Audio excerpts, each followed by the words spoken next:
billionaire investor Peter Thiel. Peter Thiel. Peter Thiel. Peter Thiel. If anyone knows a lot about big tech and its power and its potential dangers, it's Peter Thiel. Look at this photo. Now look at this photo. Some of the Valley's biggest names set to go public this year, and a lot of them have something in common, a link to Peter Thiel. Without Peter Thiel, none of these men would be here. Peter Thiel is worth over $26 billion, founder of PayPal and Palantir, Silicon Valley investor and major Republican donor. But few fully understand how far his power truly stretches. I've worked in technology for the last 9 years, working for some of the largest and oldest technology corporations to ever exist, IBM, Amazon, and AWS, to name a few. Peter Thiel operates in secret, using shell companies, cutouts, and surrogates like J.D. Vance, and he has easily become one of the most hated men in all of Silicon Valley. In this video, we will trace Thiel's rise, his secret power, and his hidden agenda. What is his endgame? How did he quietly become one of the most influential people in politics today, and why does it all matter? Good evening, I'm Peter Thiel. Peter Thiel is this very important behind-the-scenes figure in the technology industry. I build companies and I support people who are building new things, from social networks to rocket ships. I'm not a politician. Hi there, my name is Dylan. I work in technology and create content about the problems caused by technology. We are racing to 10,000 subscribers by the end of the year, so please consider helping me and my team out a ton by hitting that subscribe button down below. Back to the video. Peter Thiel has a pretty bad rap, and no matter where I turn, it seems like everybody hates the guy. So who is he? Where did he come from, and how did he end up one of the most wealthy men alive? Peter Andries Thiel was born in Frankfurt, Germany on October 11th, 1967. His parents, Klaus and Susan Thiel, raised him alongside his younger brother, Patrick, before making the decision to migrate to the US when he was only 1. Thiel was forced to change elementary schools 7 times due to their moving around so much, but from the time he was young, Thiel was already surprising the adults around him. At the age of 6, he learned how to play chess and was taking on opponents far older than him. In 1992, he received a peak rating of 2,342 from the United States Chess Federation, USCF, and was awarded the title of Life Master. It seems like, as every other major tech CEO and tech visionary, Peter Thiel was a major fan of sci-fi and was a major nerd growing up.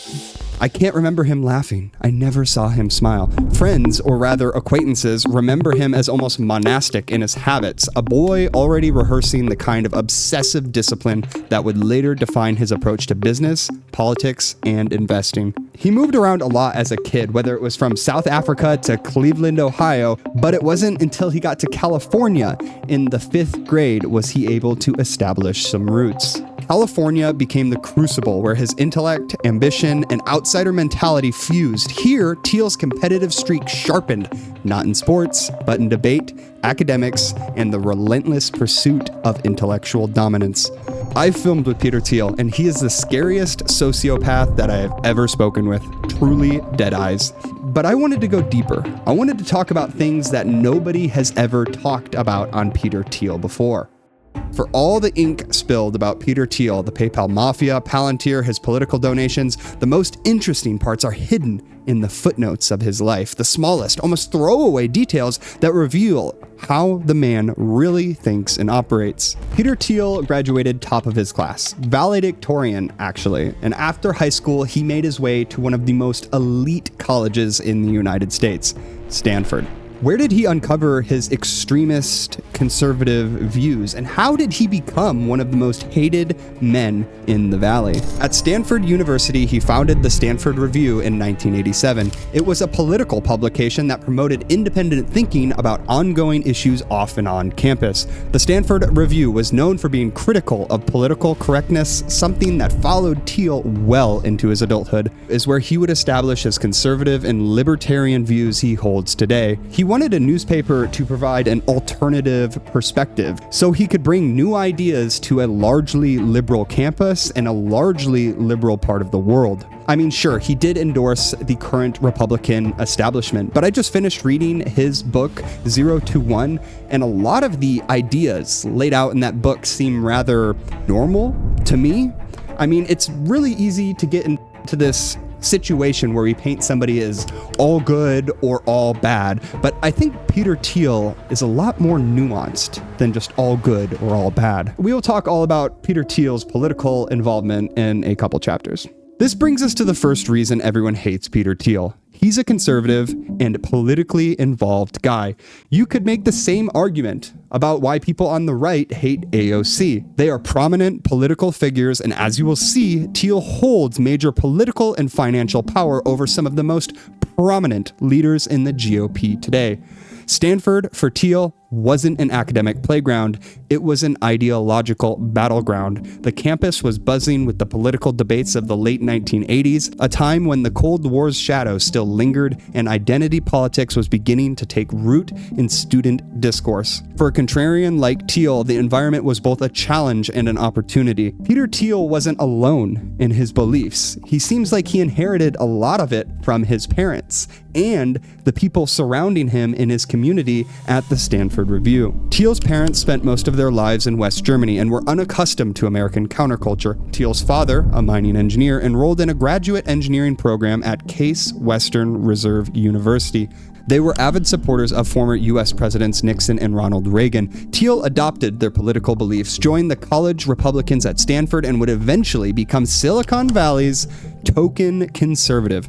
Over time, the Stanford Review became more than just a student paper. It was a launchpad for a network of like-minded thinkers who would go on to populate influential roles in tech, finance, and politics. In many ways, it was an early prototype of the PayPal Mafia model, a small, tightly knit group united by ideology and ambition, ready to disrupt from the inside. We will talk all about the PayPal Mafia in the next chapter. A former classmate mentioned each morning while others were battling hangovers, Thiel would wake up, walk to the water fountain, and slowly take his vitamins one by one. It was always in the same order, and always with slow sips of water in between each pill, and he made a big show of it. It was like a ritual. He was a strange, strange boy. The person with a Stanford degree telling you not to go to college and get a degree is the strangest irony. He went to college, learned something new, and became successful. This does not mean that degree did all the work for him to become successful, but it is a factor in his success today.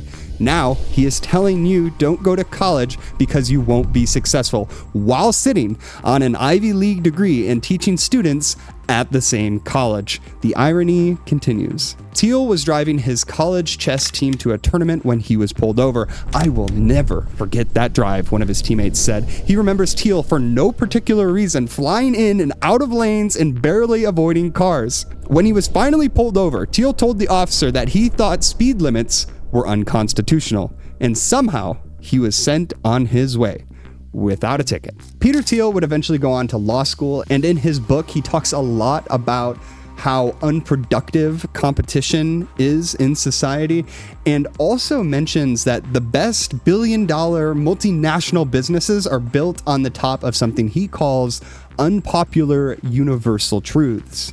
I actually have some of my own. Here are a few examples of unpopular truths. Gender roles are one of the most underrated aspects of modern society today. Watch my most recent video on dating apps. That's pretty much what that's all about. And also, I believe that if you want the strongest economy in the world, you also need to have the strongest military in the world. Leave a comment down below if you want me to make an entire video dedicated to Palantir. I didn't agree with his takes on monopolies, as I believe we've seen enough monopoly power abuse in the US to understand they're overall not great, but I did think his ideas on business were very interesting. We do need more startups going from 0 to 1, meaning they're creating something new. We don't need more copycats. We don't need more meme coins. What Peter Thiel calls going from 1 to N, or 1 to many. Do we really need another social media or social networking company? What we need is new companies who will shape and define the future. We need new companies that are rooted in ethics. We need new companies where the incentives of the consumer and the business are in line with one another. In the crucible of Stanford, Thiel learned two things: how to sharpen an idea until it could cut, and how to stand firm in a room full of people who thought you were wrong. That combination of intellectual precision and a desire for combat would propel him to the success he's seen in Silicon Valley today. What is the PayPal Mafia? Who are they, and why do they have so much power? Peter Thiel's Confinity and Elon Musk's X.com came together to form a super company that is PayPal today. PayPal started by giving each user $10, and Peter Thiel knew that to reach wide-scale adoption, he would have to reach at least 1 million users. The looming tech bubble of the early 2000s was just around the corner. Elon and Peter decided to merge their two companies in an effort to stay alive. Both Elon and Peter said that they wouldn't have made it on their own, and this comes back to the core thesis of Peter's book. In his case, competition was actually killing him. These two companies were battling it out. Neither one would have fully succeeded by themselves. Had they just continued to compete, they likely would have been in the same situation that every other tech company was in the early 2000s, completely and utterly staring down the barrel of bankruptcy. The M&A, merger and acquisition of these two companies, likely saved PayPal and let it become what it is today. The merger wasn't a neat handshake. It was a shotgun wedding born out of necessity, but in hindsight, it became one of the most consequential deals in history. Instead of collapsing under market pressure, the combined forces of Confinity and X.com created a payments platform that would dominate online transactions for decades. From the start, I wanted PayPal to be tightly knit instead of transactional. I thought stronger relationships would make us not just happier and better at work, but also more successful in our careers, even beyond PayPal. So we set out to hire people who would actually enjoy working together. They, of course, had to be talented, but even more than that, they had to be excited about working specifically with us. That was the start of the PayPal Mafia. This wasn't just a hiring philosophy, it was a power strategy. By surrounding himself with loyal, like-minded high performers, Thiel ensured that PayPal became more than a company. It became a launchpad for an empire. The first team that I had built has become known in Silicon Valley as the PayPal Mafia because so many of my former colleagues have gone on to help each other and invest in successful tech companies. We sold PayPal to eBay for $1.5 billion in 2022. Since then, Elon Musk has founded SpaceX and co-founded Tesla Motors. Reid Hoffman co-founded LinkedIn. Steve Chen, Chad Hurley, and Jawed Karim together founded YouTube. Jeremy Stoppelman and Russell Simons founded Yelp. David Sachs co-founded Yammer, and I co-founded Palantir. Today, all 7 of those companies are worth more than $1 billion each. PayPal's office amenities never got much press, but the team has done extraordinarily well, both together and individually. The culture was strong enough to transcend the original company. That culture, built on risk, shared loyalty, and almost a tribal-like cult of personality, wasn't an accident. Thiel deliberately hired people who shared not just skills, but world views. That cohesion became the invisible glue that allowed the mafia to operate longer after they'd cashed their eBay checks. When PayPal bought eBay, Peter Thiel cashed in $55 million.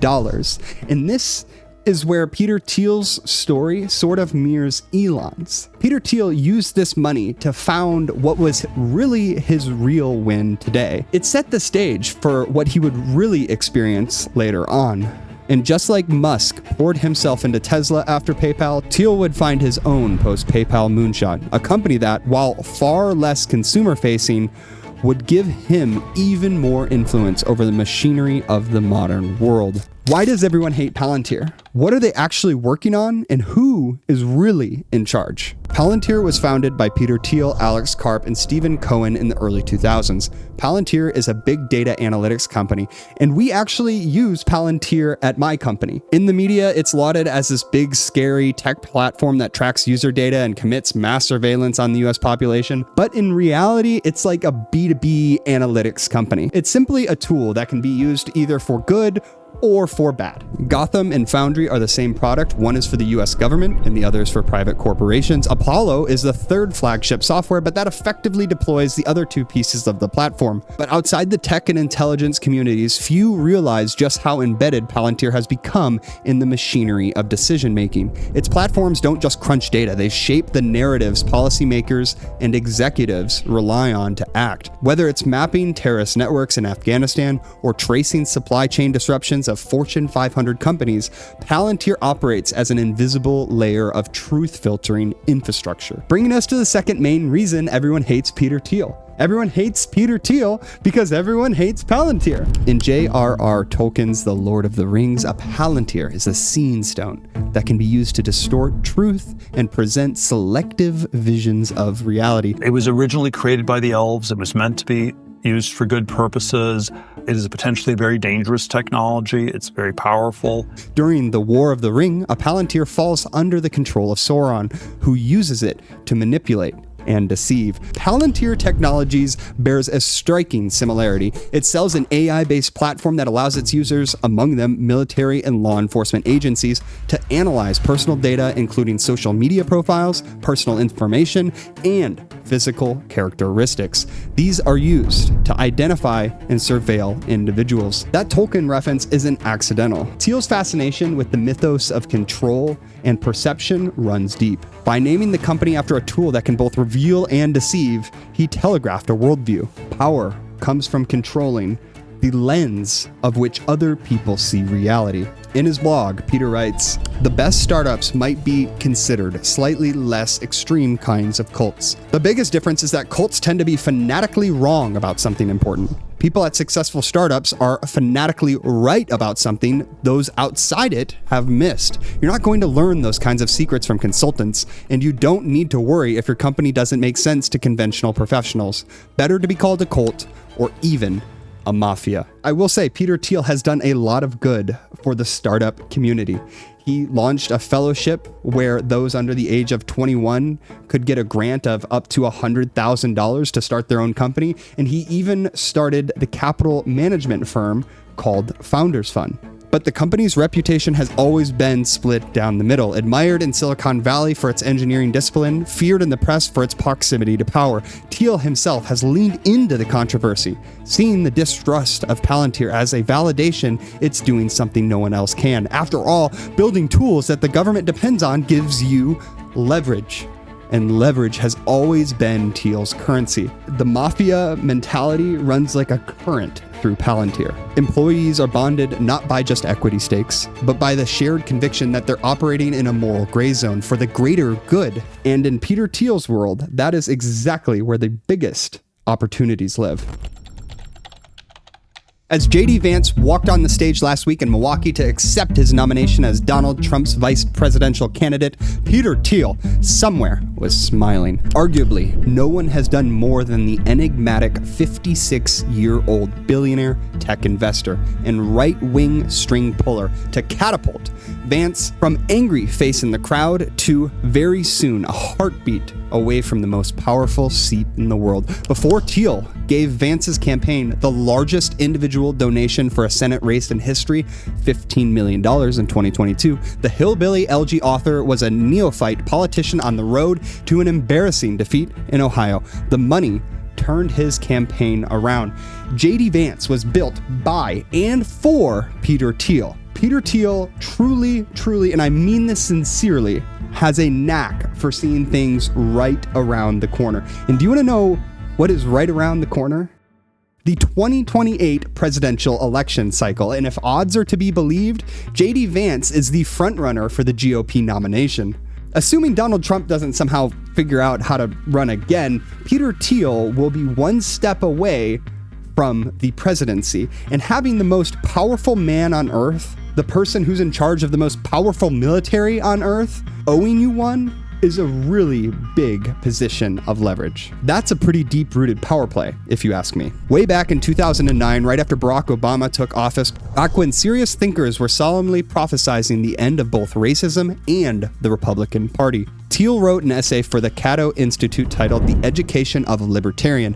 In it, he laid out almost everything that Trump and his followers are putting into practice today. It's all there. The wholesale gutting of government agencies, the attempt to erase diversity from the historical record, the ratcheting back of regulations and public aid, even the obsessive love affair with cryptocurrencies. Thiel's essay presaged the need to slash and burn all federal programs, says Becca Lewis, a researcher at Stanford. who studies the rise of what she calls techno-authoritarianism in Silicon Valley. In his essay, Thiel argued that the great task facing the world was to find an escape from politics in all its forms. For Thiel, that doesn't mean just bad government, it means any government, even the democratic kind. He blamed what he viewed as the sorry state of things on two culprits: the vast increase in welfare beneficiaries and the extension of the franchise to women. The growing ranks of the poor and female voters, he lamented, had made it virtually impossible for libertarians to prevail at the ballot box. The solution? Reject unthinking demos and create a world not bound by historical nation states. We will talk about how all of this plays out in the next chapter. Back in 2016, Peter Thiel was the voice in the wilderness, and in that meeting in Trump Tower, it was Thiel's hand that Trump picked up and stroked, and whose data mining firm, Palantir, picked up billions of dollars in contracts from Trump's Department of Defense and, most controversially, Homeland Security's Immigration and Customs Enforcement Agency, where it profiled and surveilled immigrants. The principle that underpins Silicon Valley investing is to bet early and bet big. It worked for Peter Thiel with Facebook, it worked for Thiel with Trump, and last week another one of his bets paid off, though few could have ever predicted how spectacularly. Because JD Vance, the VP, is Thiel's creature. He is a man Thiel molded in his own image through lavish investments in his business and political careers. Thiel gave Vance a job at his VC firm, Mithril Capital, backed him to start his own venture fund, Narya Capital, then later invested $15 million in his successful run for the Senate. Thiel's own biographer describes JD Vance as his extension. But Peter's political influence does not stop there. The conservative tech billionaire made his first publicly disclosed political contribution in 2.5 years in February, giving $852,200 to House Speaker Mike Johnson's Joint Fundraising Committee. It's a significant shift for Thiel. After spending tens of millions of dollars to support Blake Masters and now Vice President JD Vance during the 2022 midterms, the PayPal and Palantir co-founder came away from the experience apparently disillusioned with politics. In 2024, he even gave an interview to The Atlantic, in part to lock himself into not donating to any more candidates that year. By talking to you, it makes it hard for me to change my mind. My husband doesn't want me to give them any more money, and he's right.